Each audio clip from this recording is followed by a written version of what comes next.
Voces Comunicación presenta el podcast Entre Amigos con nuestro médico de confianza Roberto Córdoba. Entre amigos, bienvenidos. Hola, ¿cómo están todos ustedes? Qué gusto, estamos conectados otra vez aquí en Voces Comunicación, en tu programa Entre Amigos con el doctor Córdoba. Les recuerdo que te puedes inscribir a este canal, te suscribes en el YouTube y puedes vernos también en Spotify o, por qué no, en Facebook de Doctor Córdoba Entre Amigos. Nos conectamos hasta Bilbao, España, con el famosísimo y excelente doctor José Luis Neiro. Les recuerdo que él es especialista en obstetricia y ginecología por el Hospital Universitario Cruces de Bilbao, España. Magíster universitario en bioética por las universidades de Las Palmas, de La Laguna y del País Vasco. Profesor de la Universidad de Madrid y del Instituto Tecnológico de Estudios Superiores aquí en Monterrey, México. Es presidente de la Sociedad Iberoamericana de Osteología y Metabolismo Mineral. Es maestro latinoamericano en endocrinología ginecológica por la Asociación Latinoamericana de Endocrinología Ginecológica y es un miembro distinguido del Colegio Mexicano de Ginecología y Obstetricia. Doctor José Luis, muchísimas gracias. Y hoy vamos a hablar de una estrategia global de asistencia integral de la salud de la mujer, ya que en el mes de noviembre la FDA quita los black boxes, las cajas negras. Le agradezco por esto que vamos a platicar hoy, de suma importancia, de mucho interés para los médicos y para las mujeres. No, en todo caso, la gratitud solo puede ser mía, doctor Córdoba. Volver a su podcast, que ya es, bueno, absolutamente famoso en toda Hispanoamérica. Yo diría que en el mundo, porque lo sigue mucha gente en España también. Para mí es un inmenso honor y un tremendo placer. Solo tengo una queja, que siempre se la hago, y es que el podcast sea a distancia. A mí me gustaría llevarme mi infusión y estar en su despacho para después irnos a comer unos tacos al pastor por ahí, por algún sitio de su ciudad. Pero bueno, mientras ese tiempo llega, bien está esto de los podcasts y bien está la comunicación a distancia. Bueno, gracias. El día que llegue aquí a Monterrey, yo me encargo de irnos a la oficina para estar aquí en esta oficina y hacer toda una grabación en vivo. Hecho. ¿De acuerdo? ¿Por qué la FDA tomó la decisión de quitar las famosas black boxes o advertencias generales de la peligrosidad o de los riesgos que se tenía con la terapia de reemplazo hormonal? ¿Por qué las quita? Seguramente, digamos que hay dos respuestas, una a la corta y otra a la larga. Me voy a empezar por la corta, seguramente porque ya le daba mucha vergüenza. Y en segundo lugar, podríamos decir, por explicarlo un poco más, porque la enorme cantidad de evidencia era tan abrumadoramente creciente en contra de esas advertencias que no le quedó más remedio que reconocer el error inicial.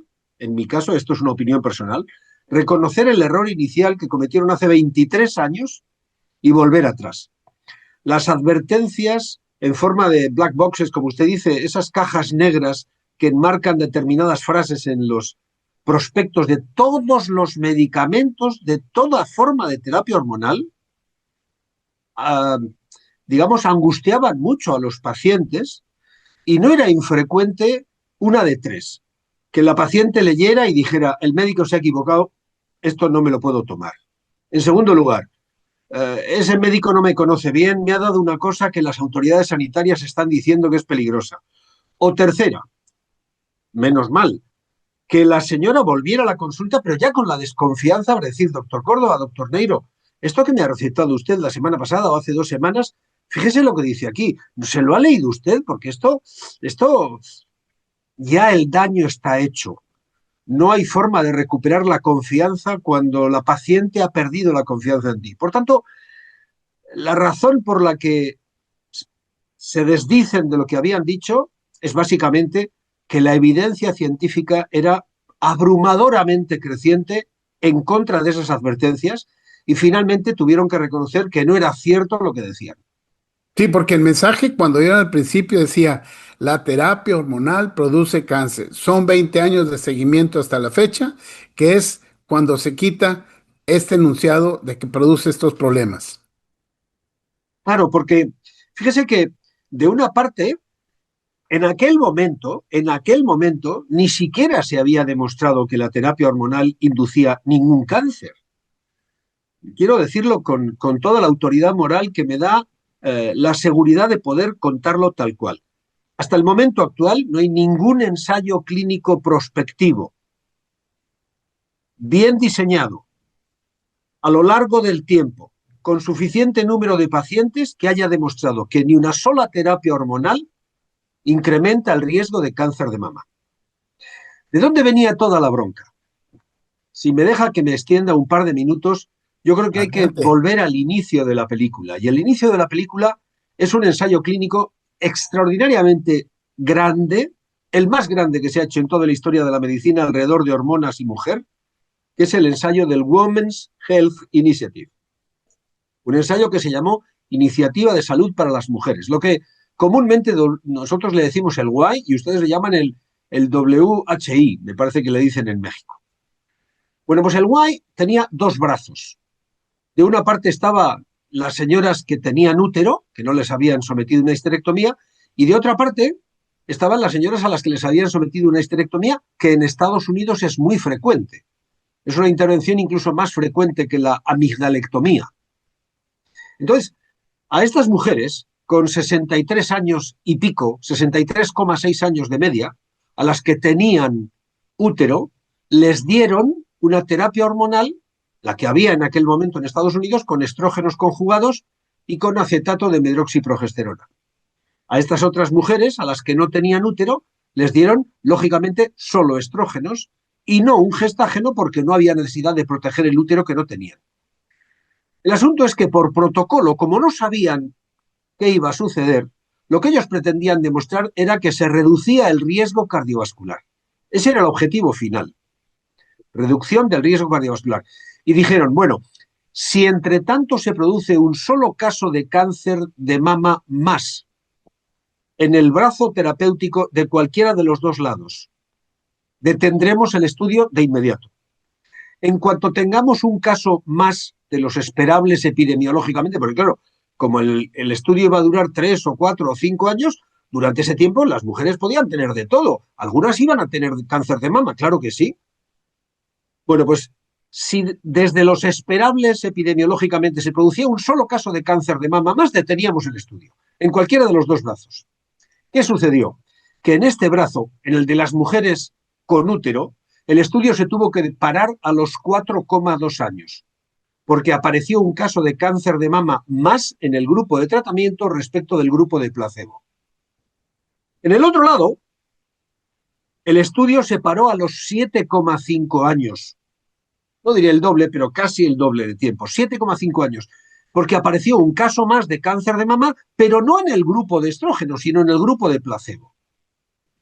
¿Cuál es el asunto? Que en 2002, cuando se detuvo el estudio de las señoras con útero, se lanzaron las campanas al vuelo diciendo que se ha reducido, o sea, se ha producido una circunstancia como es la aparición de casos de cáncer de mama y por eso hemos detenido el estudio. ¿Qué oyó la prensa? La prensa oyó terapia hormonal y cáncer de mama, detención del estudio, parada, y ya no pensaron más.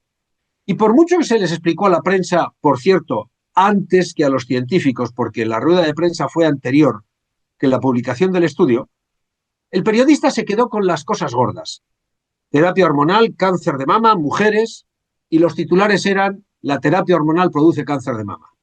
Estamos matando a nuestras mujeres. ¿Los ginecólogos inducen el cáncer de mama? Ahora recoja usted esos titulares y trate de contravenirlos. Imposible.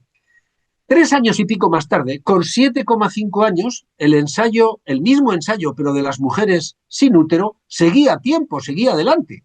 Y apareció un caso de cáncer más en el grupo de placebo, como hemos dicho. Entonces, habría que pensar contra. Luego, por tanto, los estrógenos defienden del cáncer de mama. No. No era cierto ninguna de las dos cosas. Ni lo producían ni lo evitaban, porque en ninguna de las dos cosas había diferencias significativas. Pero por protocolo se detuvo el estudio con un solo caso de cáncer de mama más en cada uno de los dos brazos. El daño ya estaba hecho. Entre tanto, y termino, se analizaron los datos porque el objetivo final era la reducción del riesgo cardiovascular. Y entonces vieron que no solamente no se reducía el riesgo cardiovascular, sino que se incrementaba. Vaya lío. O sea, no solamente no reducimos, sino que se incrementa el riesgo cardiovascular. Se incrementa nada menos que un 30 y tantos por ciento el infarto agudo de miocardio por enfermedad coronaria. Esto es una locura. Y entonces, andando el tiempo, se quedó la copla de que la terapia hormonal, y ahí vienen las cajas negras, incrementa el riesgo cardiovascular e incrementa el riesgo de cáncer de mama. Y eso lo ponen en una advertencia terrible y dice la FDA, usted recete lo que quiera, doctor, pero que sepa esto. Sensu estricto, no había diferencias significativas que pudieran justificar esas afirmaciones tan taxativas. Primera pega. La segunda era que ese ensayo solo se había hecho con un tipo de tratamiento que, por cierto, no era nada empleado ni en México, ni en el resto de Hispanoamérica, ni por supuesto en Europa. En tercer lugar, una cosa muy importante, las mujeres de ese ensayo tenían 63,6 años de media de edad. Y en esa edad, ni usted ni yo empezamos la terapia hormonal. La terapia hormonal empieza a los 45, 48, 49 años, con chicas 15 o 20 años más jóvenes. O sea, con arterias también más jóvenes, y por ahí van los tiros. La extrapolación no fue un acierto terrible. Y por eso la FDA al final ha quitado las advertencias, porque las evidencias señalaban justamente en contra de lo que ellos habían dicho. Fíjense, entonces, el extrapolar toda esta información, ¿se incluyó algunas otras formas de terapia hormonal de reemplazo? No, Ninguna. no, no. Ese es el problema, que en Estados Unidos, en aquella época, estamos hablando, cuando esto se planifica es en los años 90, hace más de 30 años, cuidado, hace más de 35 años. En aquella época prácticamente solo había una forma de estrógenos por vía oral, que eran prácticamente los únicos, y había una gran empresa que fabricaba aquellos estrógenos conjugados, una empresa brutalmente grande, que ahora ya ni siquiera existe, con un producto que vendió lo que no está escrito entre los años 60 y 90, pero que era lo que todas las mujeres tomaban en aquella época. Entonces, extrapolar los resultados de un tratamiento a todos los otros tratamientos, ese también es otro error, como usted señala. No se incluyeron en las advertencias otras terapias, no, se concluyó que por esta terapia le aplicamos el mismo rasero a todas las demás. Error. Entonces, no es definitivo si hablamos en términos médicos que el gestágeno que estamos hablando es el malo de la película, o esto incluye algunos otros gestágenos, o hay diferencia entre ellos. Claro, es que si vemos las diferencias entre el brazo de las señoras con útero y el brazo de las señoras sin útero, lo que les diferenciaba era el gestágeno. Un gestágeno, solo uno, acetato de medroxiprogesterona, que no se utilizaba en ningún lugar del mundo, más que en Estados Unidos. Entonces, el malo de la película no era el estrógeno en contra de lo que se interpretó originalmente, sino el gestágeno, porque en este brazo de las señoras que no usaron gestágeno, los estrógenos iban muy bien para la mama. Por lo tanto, el gestágeno era el malo de la película. Y usted pregunta muy bien, ¿y otros gestágenos? Es que hay un saco de gestágenos. Gestágenos son todas las hormonas que segrega el ovario después de la ovulación. Y no hay nada de gestágenos en las mujeres antes de la ovulación, porque los gestágenos son anticonceptivos. Y la naturaleza nunca evita el embarazo. La naturaleza siempre pretende que las señoras se queden embarazadas. Por eso les hace ovular en la mitad del ciclo. Entonces, los gestágenos son lo que sucede en el ovario después de la ovulación. Y hay un montón de gestágenos todos sintéticos. Unos son mejores, unos son peores, unos tienen más efecto androgénico, otros tienen menos. Y hay un gestágeno que es natural, el único que es natural, que se llama progesterona, que es la hormona natural, y que es la que más empleamos en la terapia hormonal en Europa, y que no tiene nada que ver con los gestágenos sintéticos, y mucho menos con ese gestágeno particularmente usado en Estados Unidos, y que, insisto, no se ha usado ya nunca más. Hay una enorme diferencia. Entonces aquí tendría que caber una palabra que se difundió mucho: miedo. Miedo al Digo, uso de algún gestágeno. La palabra miedo, ¿no? claro, pero el miedo solo se puede combatir con el conocimiento. Yo suelo decir a los alumnos en las facultades de medicina que la única cosa a la que tenemos que tener miedo es al propio miedo, porque el miedo normalmente es a lo desconocido. Eh, si yo no sé si dentro de mi habitación hay alguien y voy a oscuras, tengo miedo cuando entro en la habitación. ¿Y cómo se me cura? Encendiendo la luz y viendo que no hay nadie. Por lo tanto, el miedo es a lo desconocido. La mujer que yo tengo delante en la consulta, si tiene miedo a lo desconocido y yo tengo 10 minutos para explicarle tranquilamente las cosas, no va a tener miedo. Lo que pasa es que el miedo se infunde. Esta es una sociedad que va muy rápido y cada vez va más rápido y que solo quiere titulares. La terapia hormonal produce cáncer. Ya está. ¿Qué cáncer? No tengo ni idea. ¿En quién? Tampoco tengo ni idea. ¿En las señoras de 60 o en las de 40? Tampoco tengo ni idea, pero la terapia hormonal produce cáncer. Lo dice ahí. Ya, pero mira, es que debajo de eso hay 5 columnas de texto que te van a llevar 7 minutos de lectura. No tengo tanto tiempo. La terapia hormonal produce cáncer. Y me quedo con esa idea, se introduce el miedo en mi cuerpo, porque por otra parte el cáncer es una palabra terrible. Pero fíjese, le voy a dar un dato para quitar el miedo a los que nos vayan a estar escuchando. Mire, en España algunas cosas funcionan muy bien. Una de ellas es el Instituto Nacional de Estadística. Y sabemos que de cada 100 mujeres que se mueren, solo 3 se mueren de cáncer de mama. Sin embargo, 62% de cada 100 mujeres se mueren de enfermedad cardiovascular. Usted sale a la calle con un micrófono a preguntarle a las mujeres, en plan encuesta, oiga, que estoy haciendo una encuesta para televisión. ¿De qué cree usted que se va a morir? Y dice, yo de cáncer. ¿Y de qué cáncer? Hoy de mama, probablemente. Hoy tengo un miedo terrible. Ya, pero ¿usted conoce a alguien que se haya muerto de cáncer de mama? Bueno, tengo una amiga. ¿Y las otras 7 que se han muerto en los últimos 5 años? Bueno, no, alguna murió del corazón y tal. Hay una percepción social de la idea de la muerte que está ligada al cáncer y no hay esa misma percepción ligada a la enfermedad cardiovascular, que es de lo que de verdad se mueren las mujeres. Y por ahí van los tiros. Entonces El miedo es podemos argumentar que no se ha demostrado que la terapia hormonal en la menopausia incremente el riesgo de padecer cáncer de mama. absolutamente. Sí. Nadie lo ha demostrado en ningún lugar del mundo. Pero le digo más, doctor Córdoba. Usted y yo lo sabemos bien. Por ejemplo, fumar incrementa más el riesgo de cáncer de mama que la terapia hormonal, por ejemplo, desde el punto de vista estadístico. Le digo más, ustedes tienen en México un problema con el sobrepeso y la obesidad. Sí, bastante.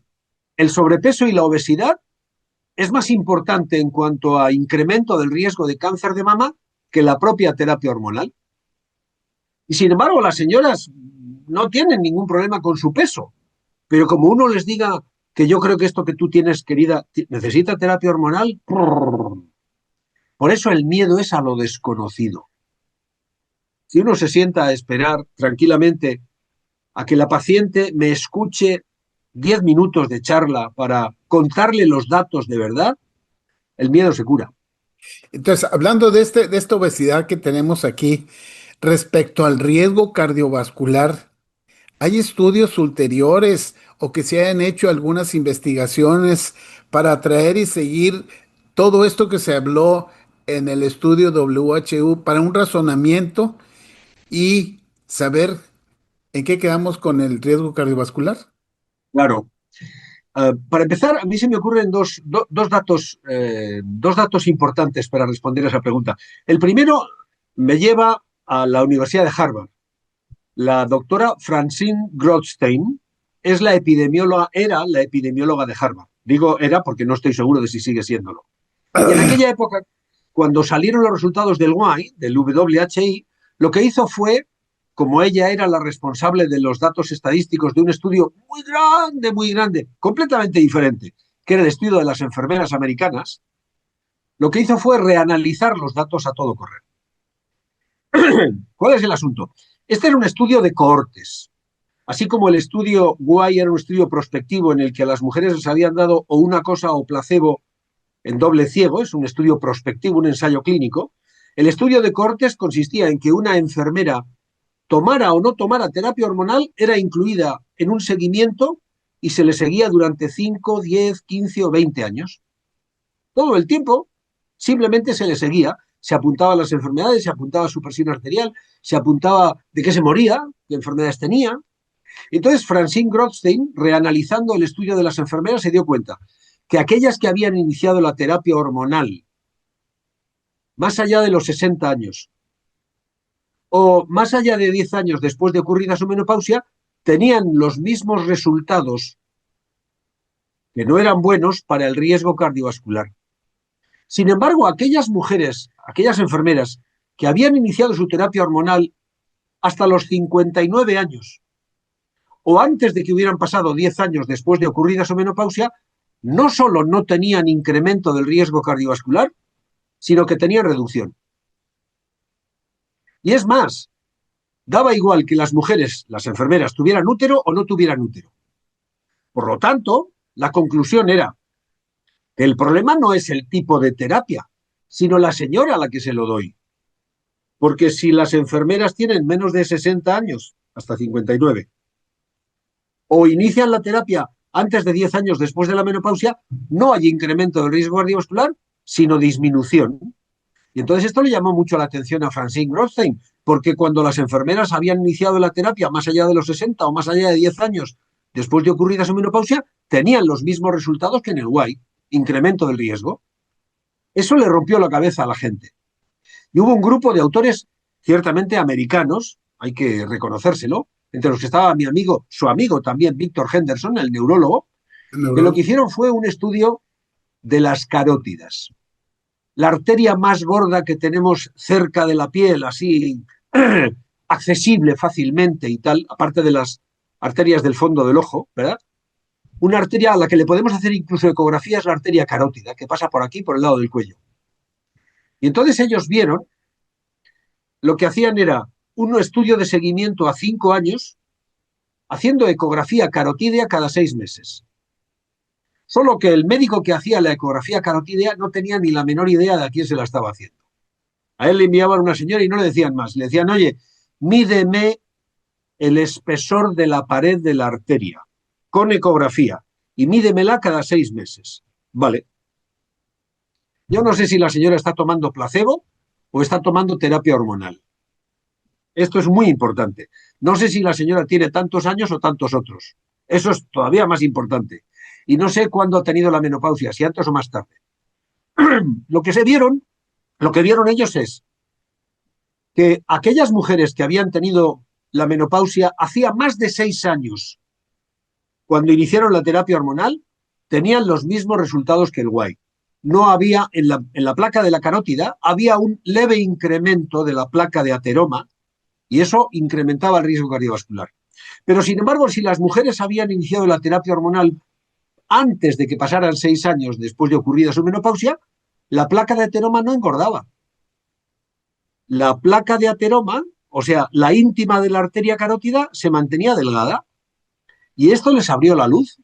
Y volvieron a confirmar, esta vez ya con un ensayo prospectivo, no con un reanálisis como en el estudio de las enfermeras, que era volver a mirar para atrás y volver. No. Aquí era un ensayo prospectivo, tenía más valor. Y entonces dijeron, claro, el problema no es qué, sino en quién. Cuanto más joven, más protección.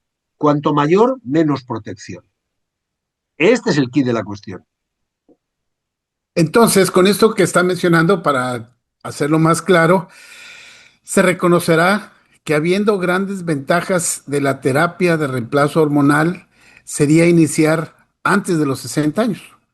Claro. O el inicio en la gráfica de Stroh, donde se inicia la etapa, la transición, el decline de la FSH, el aumento de los demás, ahí sería un valor importante.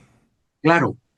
Yo les digo a las señoras, les digo a mis chicas jóvenes, ¿verdad? De 35 años y tal y cual, me dicen, oye, ¿yo cómo voy a tener la menopausia y tal? Y pues mira, no sé, pero ojalá empieces a tener trastornos del ciclo a los 42 o 45.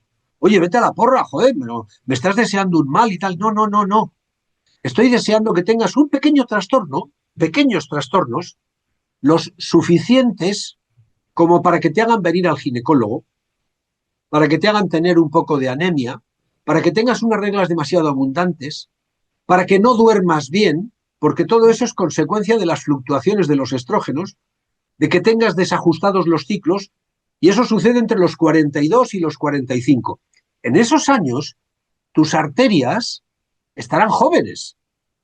Tú eres una niña de 45 años y tus arterias estarán jóvenes, porque todavía siguen manteniendo la defensa que los estrógenos suponen para esas arterias. En ese momento, con las alteraciones del ciclo, si me dejas a mí darte una terapia hormonal que te va a regularizar los ciclos, podemos mantener esa juventud arterial, que es al final la que te iba a matar. Si esperamos hasta los 65 años, amigo mío, sin hacer nada, le vamos a dar la oportunidad a la arteriosclerosis, y es la primera vez que mencionamos el término, a la enfermedad arterial, a la enfermedad que mata realmente a las mujeres, la causante del infarto de miocardio, la causante de la hipertensión. Le damos territorio a la arteriosclerosis para que entre los 45 y 50 que se desdicen los estrógenos de su función y llega la menopausia hasta los 65 años, en esos 15 años la arteriosclerosis camina y camina y camina y se deteriora el vaso. La idea es mantener la juventud arterial a base de la protección estrogénica permaneciendo a lo largo del tiempo con tratamiento con estrógenos. Ese es el secreto. Efectivamente, como usted dice, en el gráfico del estro, empezar en la transición a la menopausia. Y entonces, sería importante mencionar que después de los 60 años, ¿las cosas irán mal? ¿O Depende. estará con Esta es, limitaciones o prohibida? pues, a ver. Digamos que hay dos situaciones. La señora que viene de tomar terapia hormonal y cumple 60, ¿verdad? Y ha venido a los 57 y luego a los 58 y luego a los 59 y luego a los 60. ¿Y a los 60 hay que quitar la terapia hormonal? No, no, padre. Y no, padre, ¿por qué? Porque esa señora tiene las arterias a los 60 años como las tenía a los 50, que es cuando yo empecé su terapia. Por lo tanto, estoy desplazando 10 años la arteriosclerosis. Por tanto, al llegar a los 60 no hay ninguna razón para quitarle la terapia.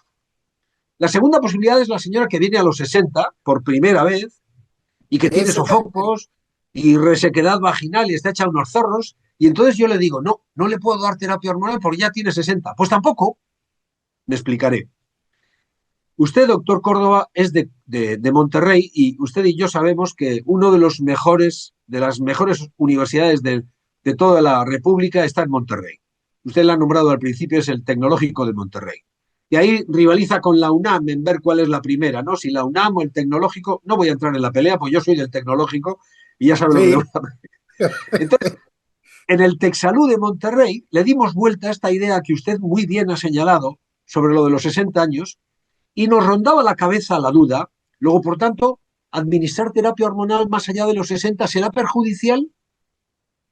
Y lo que hicimos fue una revisión sistemática. Nos planteamos una revisión sistemática, le aseguro que nos llevó 15 meses, para determinar para revisar solo aquellos estudios que habían iniciado la terapia hormonal más allá de los 60. O más allá de ocurrida 10 años antes la menopausia. No que hubieran llegado a los 60 tomando terapia, no, que iniciaban más allá de los 60 o más allá de 10 años. Y lo que vimos fue que el riesgo cardiovascular tendía a aumentar, pero de manera no significativa. Por lo tanto, concluimos, no se produce la defensa que se producía empezando antes, pero tampoco se produce un incremento. Por lo tanto, la enseñanza es, al llegar a los 60 no hay que quitar la terapia si la venía usando. Y si la voy a iniciar a los 60, le voy a tomar la presión arterial, voy a medir su perfil lipídico, voy a medir su perímetro umbilical, voy a preguntarle si ha tenido infarto de miocardio, angina de pecho o algún accidente cerebrovascular, y si no ha tenido ningún evento cardiovascular, si su riesgo cardiovascular es moderadamente bajo, puedo iniciar terapia si la señora tiene sofocos y todo lo demás y tiene bochornos. Pero si la señora ha tenido ya expresión de enfermedad cardiovascular, entonces sí, entonces no debo iniciarla. Pero solo en ese caso. Cuando la señora ya ha tenido un infarto, o ya ha tenido una angina de pecho, o ya ha tenido un accidente cerebrovascular. Entonces, esto es una buena noticia después de 20 años o 30 años de seguimiento de todo esto, ¿no? Y Yo, se nos está ofertando la oportunidad de dar manejo y tratamiento a las pacientes para que tengan una mejor vida. Usted ha mencionado cáncer de mama, mejor vida, resequedad, vamos a mencionar el síndrome genitourinario, claro, pero si recordamos, el pico o el acné de la densidad mineral ósea es a los 35 años. De ahí viene en declive. ¿Qué cierto. tanto nos ayuda para una mujer el evitar el riesgo de una fractura de cadera o una compresión vertebral? Oh, esa es otra pregunta perfectamente bien aquilatada y bien traída. Efectivamente, el pico de masa ósea sucede a los 35 y a partir de ahí, ellas y ellos, todos, vamos perdiendo masa ósea. El problema es que esa pérdida al llegar a la menopausia es brusca, porque los protagonistas de la masa ósea, los verdaderos protagonistas son los estrógenos. Entonces, al llegar a la menopausia, cuando caen los estrógenos, cae profundamente la masa ósea de manera importante.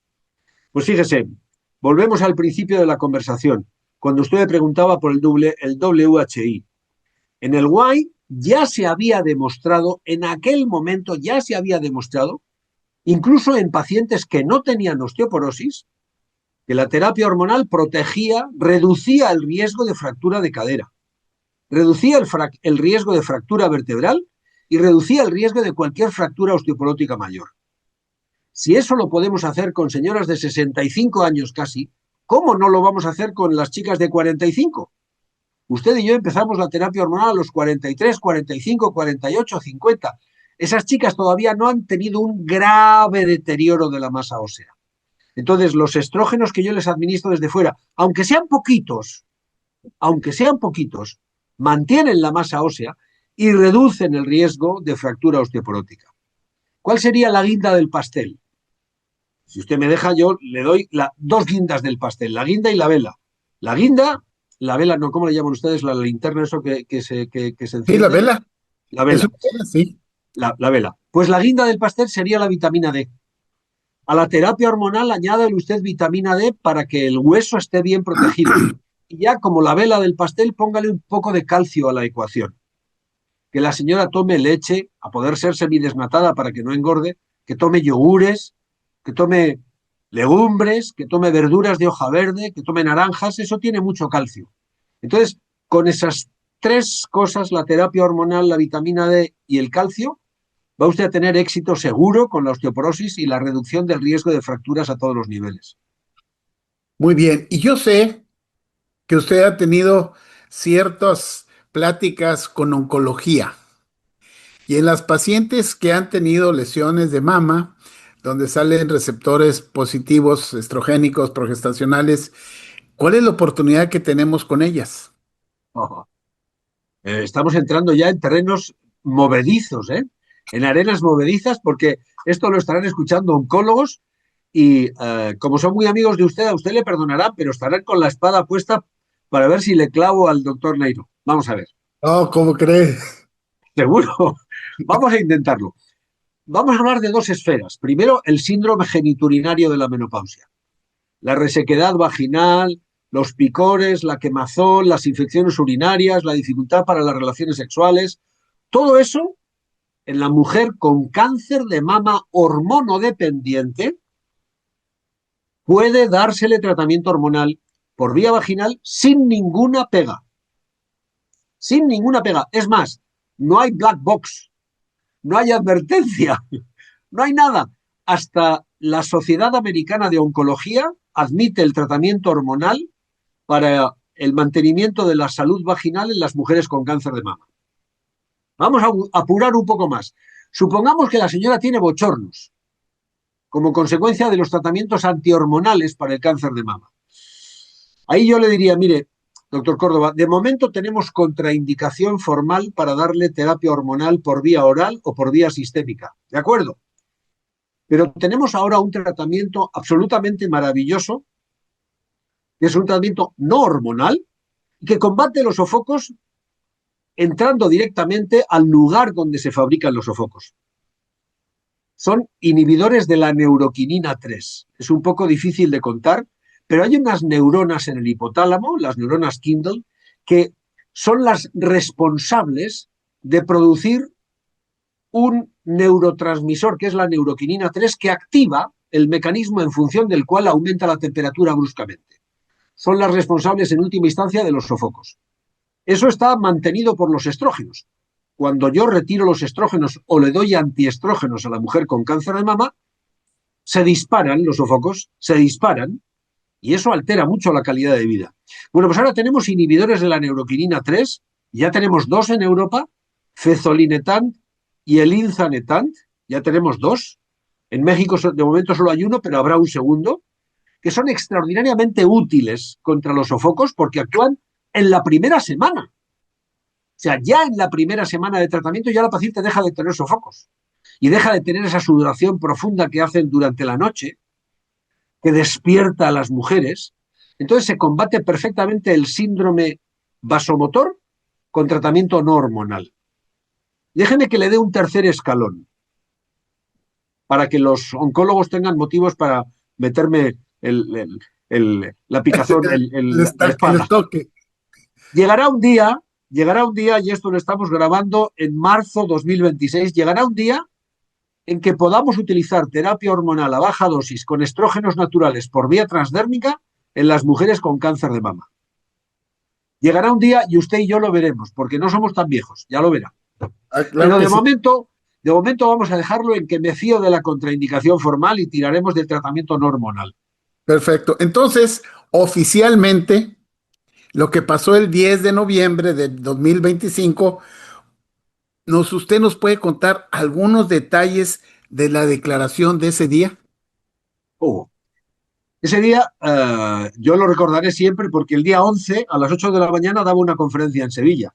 Entonces, el día 10 de noviembre la FDA reunió una rueda de prensa multitudinaria a la que acudieron más periodistas que con Trump.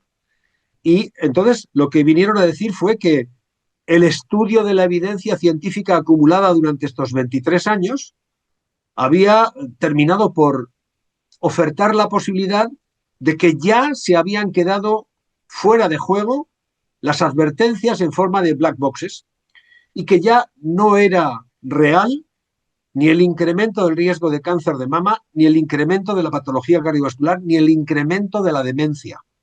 Y no solamente eso, no solo no era verdad, sino que además ahora se podía decir con autoridad que la terapia hormonal reducía un 25% el riesgo de enfermedad cardiovascular, reducía un 50% el riesgo de enfermedades neurológicas, reducía un 35%, si no me falla la memoria, el riesgo de enfermedad de Alzheimer y además, por supuesto, reducía las fracturas osteoporóticas y mantenía la masa ósea. Esto es revolucionario, porque usted y yo, que hemos peleado contra viento y marea contra aquellas black boxes, ahora los que las habían diseñado nos vienen a dar la razón y nos vienen a decir, tenían ustedes razón, bendito Dios. Y se abre una nueva puerta, desde el 10 de noviembre del año 25, como usted señalaba, se abre una nueva puerta a la esperanza para que todas las mujeres al llegar al climaterio vayan con confianza a los ginecólogos a verificar si ellas necesitan esa terapia hormonal en función de los bochornos, la pérdida de calidad de vida y todas las otras alteraciones que produce toda esta sintomatología. Que finalmente el objetivo fundamental sigue siendo el mismo de siempre, mejorar la calidad de vida. En eso no hemos cambiado. Entonces, fíjese lo que está... Estos 23 años, usted que se dedica a la investigación, al liderazgo, a la preparación de gente, usted ha visto que ha habido un perjuicio en la investigación de la terapia de reemplazo hormonal. O sea, se detuvo todo, ya no se avanzó. Seguro. Pero es que el problema es doble. De una parte estaban las autoridades americanas que tiraban con bala. O sea, oponerse a la FDA era poco menos que tarea de titanes. Y entonces la industria farmacéutica bajó los brazos y dijo, eso ya no me interesa. ¿Qué quiere esto decir? Que esa primera circunstancia se veía, además, condicionada por el bajo precio de la terapia hormonal. Recordemos que los estrógenos cuestan 7 pesos la tonelada cúbica y si no hay beneficio, no se puede financiar la investigación. Entonces la industria farmacéutica bajó los brazos y dejó de hacer investigación en terapia hormonal. Toda la investigación en terapia hormonal se ha hecho a pesar de la falta de patrocinios. Por eso tiene todavía mucho más valor. Yo que soy un optimista por naturaleza, digo, bueno, por lo menos hemos obtenido los inhibidores de la neuroquinina 3. Se ha ido la investigación por otro lado y han sacado otro grupo de fármacos que nos viene bien. Pero la investigación en terapia hormonal se ha ido a la porra. Y no solamente se ha ido a la porra, sino que yo creo que no se va a volver a recuperar nunca. Y no se va a volver a recuperar porque la terapia hormonal tiene unos precios ridículos. Y muchas veces nos lo dice la industria farmacéutica. A mí me lo dijeron el otro día, doctor Neiro, es que me cuesta más la caja de cartón de fabricar el producto que tengo dentro. Entonces, yo no puedo cobrar la terapia hormonal como necesitaría cobrar para poder patrocinar estudios de investigación. En esas condiciones, la terapia hormonal ha perdido el patrocinio de la investigación y este es un daño irreparable. Igual, todavía hay un daño peor, si usted me permite. El daño que le hemos infligido a las 2 generaciones de mujeres que no les hemos tratado durante estos 25 años seguidos. Estas mujeres a las que les han dicho, no, no, eso no puedes tomar tú, que produce cáncer, quita, ¿cómo vas a tomar eso? Terrible. ¿Y qué ventaja de posibilidades terapéuticas se le abre a las mujeres? ¿Oral, transdérmico, intramuscular? ¿Cuál sería lo más indicado para cada persona? También esa es muy buena pregunta. Se nos olvida una cuarta vía, que es la vía vaginal. Para todo el síndrome geniturinario de la menopausia y los síntomas vaginales, que son más tardíos, pero que son mucho más universales, la vía vaginal. Después, ¿cómo elijo yo la vía oral o la vía transdérmica? O sea, pastillas o parches o geles o puffs.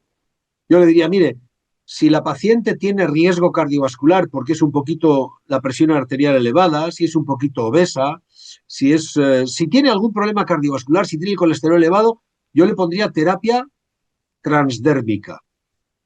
Y dejaría la terapia oral, por ejemplo, para las pacientes más jóvenes, aquellas que vienen de los anticonceptivos hormonales y que se pasan a la terapia hormonal sin solución de continuidad, que son pacientes más jóvenes y tienen menos riesgo. A estas les daría terapia hormonal. La terapia transdérmica para las que tienen algún riesgo cardiovascular, la vía vaginal para el síndrome geniturinario de la menopausia. ¿Y para quién utilizaría la intramuscular, por ejemplo?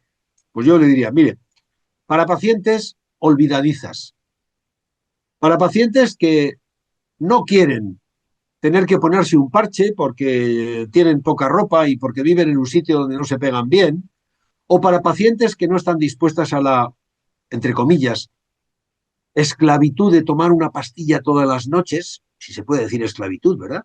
No me líe. Vale, pues póngase una inyección todos los meses. Venga usted donde mi enfermera el día 2 de cada mes y le ponemos una inyección. Ya está. Entonces, esto del tratamiento es una ventana de oportunidad para cada candidata. Esta ventana de oportunidad les va a dar un balance de beneficio y riesgo. Y este balance de beneficio y riesgo tiene que ser revisado para ver cuál es la duración, cuál es el tratamiento y cómo es su periodicidad en cuanto a acudir al médico. Claro, claro. Pero esa ventana de oportunidad ahora la hemos ampliado mucho. Y lo que usted está diciendo se resume en una palabra muy concreta que es la personalización. El tratamiento para ti, en este caso concreto, es este. Y además lo vamos a revisar dentro de 3 meses para ver si tienes algún efecto secundario o no. Y a partir de ahí te vamos a revisar o cada 6 o cada 12 meses porque las características de cada paciente me obligan a un determinado seguimiento. Esa ventana de oportunidad me la da la posibilidad de iniciar la terapia y a partir de ahí personalizar, de tal manera que voy a hacer seguimiento en función de las características individuales de cada paciente. Ciertamente. O sea, lo que usted ha venido haciendo toda la vida, doctor Córdoba, que esto no es nuevo. Esto lo hemos hecho usted y yo toda la vida de Dios.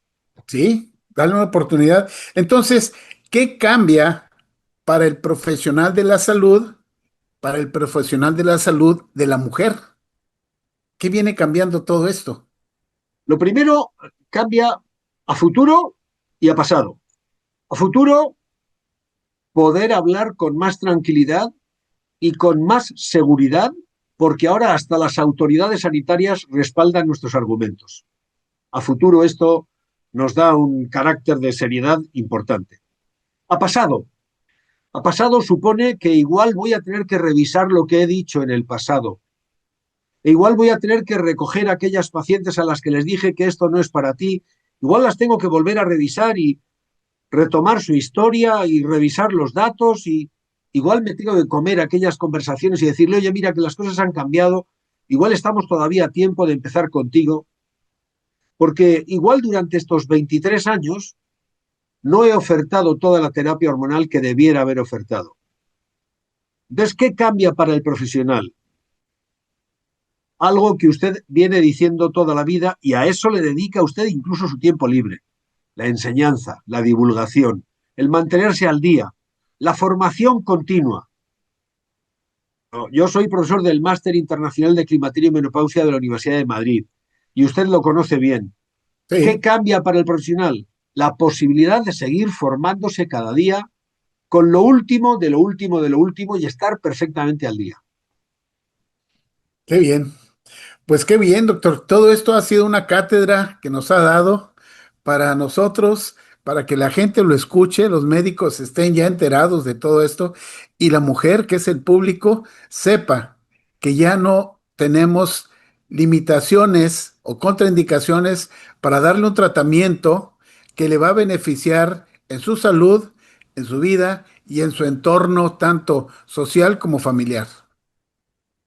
Ciertamente.